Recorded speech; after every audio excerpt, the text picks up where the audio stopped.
drapery mostly drapery, because Carey was under hand. Just called Hibernian. Yeah, it's called Hibernian. Oh yes, because Carey changed his name because of the commercial. Hibernian House because you're now in the 1920s, very Irishy.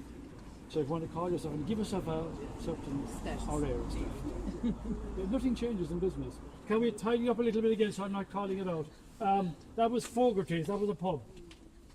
Ryan Alex were here, there was a shop. In front of us here, my grand-uncle Morris Mack. Morris Mack came from Capmore, from a place called Araglin in Capmore. And Morris entered the monasteries down in Waterford. He was a monk down there. Come up closer to me because you have a better memory. He was in Mount Mellick down in Waterford. And he decided around 1916 there was certain little ructions going on around the state that he should leave the monastery and play his part. And he came up and he was involved in the activity between 16 and 22. He was jailed in 22 because he took the side of the anti-treaty and was in Mountjoy and that kind of stuff. And he actually, in the 1920s then, he bought that premise of a family called Englishes. And in the 1920s, he had another hall in there. Actually, Doon was a very interesting place.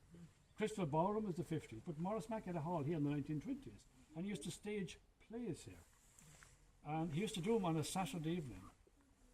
But that wasn't the thing to do when the local PP felt that Saturday should be there. You shouldn't be doing things on a Saturday evening, you should be getting ready for Sunday morning. But himself and Morris had a number of, shall we say, encounters.